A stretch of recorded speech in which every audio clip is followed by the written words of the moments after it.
Take a look at this hillside above a bay in northern Labrador. Rust-colored rock. No trees this far north. No road anywhere near it. Just wind, tundra, and a stain of orange-brown stone on an otherwise gray hill. In September of 1993, two broke, sunburned prospectors flew past this exact hillside on their way back to camp. They weren't looking for what they found. They were looking for diamonds. That's not the strange part. The strange part is what 15 minutes on the ground turned into.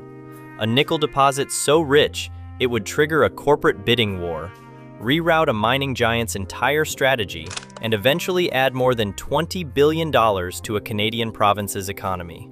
So what did two nearly broke rock hunters actually find on a hillside nobody else had looked at twice?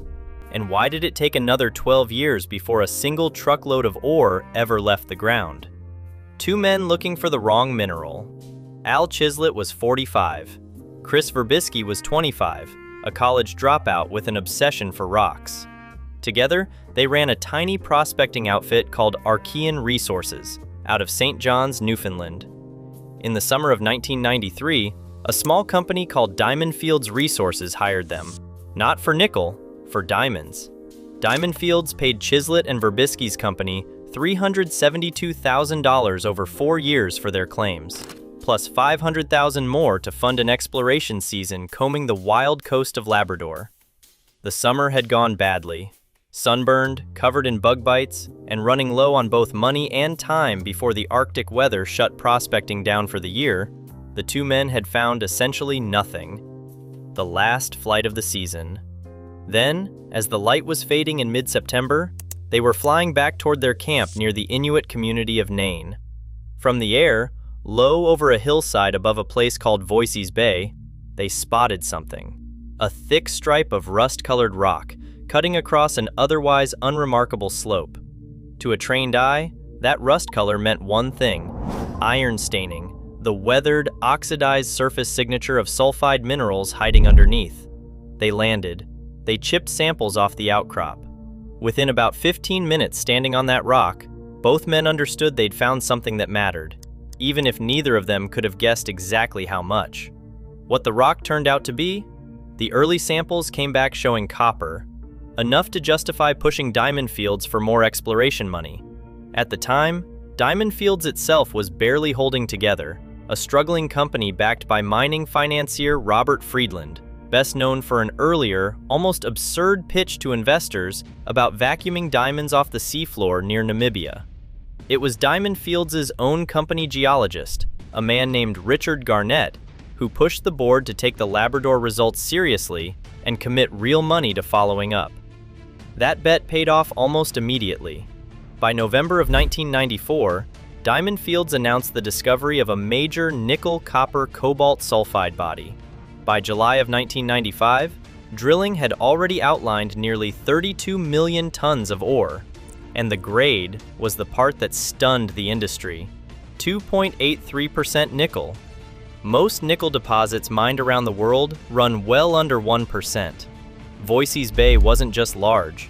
Ore this rich made it one of the highest grade nickel deposits ever found anywhere on Earth. Rock born in an ancient magma chamber. The reason this specific hillside held ore this concentrated goes back roughly 1.3 billion years, to a period when this part of Labrador was the site of massive intrusions of molten rock, part of what geologists now call the Nain Plutonic Suite.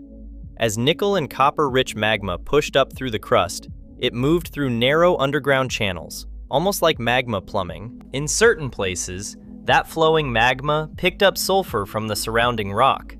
Nickel and copper don't mix well with sulfur-free silicate magma. The moment sulfur entered the system, those metals separated out into a dense sulfide liquid, sinking and pooling within the magma conduit itself, essentially concentrating metal exactly where the flow slowed down or changed direction. Over hundreds of millions of years, erosion and weathering exposed the very top of that ancient conduit at the surface, oxidizing the sulfides into the rust-colored gossan that Chislett and Verbisky happened to fly directly over on their last flight of the season.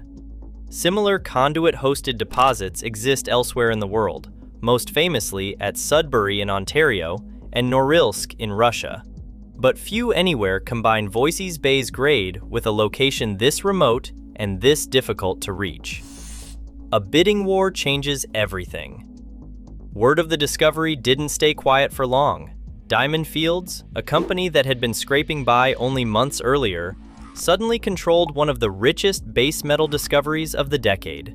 Major mining companies, both in Canada and internationally, began competing for it. In 1996, the Canadian mining giant Inco won that fight, paying $4.3 billion to acquire Diamond Fields and its Voisey's Bay claims outright. Two prospectors chasing diamonds 3 years earlier had helped trigger a multi-billion-dollar corporate takeover battle over a mineral neither of them had originally been hired to find. 12 years between discovery and production. Winning the deposit turned out to be the easy part. Actually, mining it took far longer. Voisey's Bay sits on land used by both Labrador's Innu and Inuit communities, and Inco spent years negotiating impact and benefit agreements with local indigenous governments and the provincial government before construction could begin. A final agreement wasn't reached until 2002, 9 years after the original discovery. Mining finally started in 2005. Even then, the project wasn't finished. A full processing plant to refine the ore, built at Long Harbour on Newfoundland's Avalon Peninsula, didn't begin construction until 2009 and didn't start operating until 2014. 21 years passed between two men chipping rust-colored rock off a hillside and the first fully processed metal coming out of that new plant. A reminder that finding a world-class deposit and actually turning it into revenue are two entirely different challenges, separated by permitting, negotiation, and infrastructure that no geologist's report can shortcut. What it turned into? Since production began, Voisey's Bay has generated an estimated 35,000 person-years of employment and roughly $15 billion in nickel, copper, and cobalt recovered from the ground.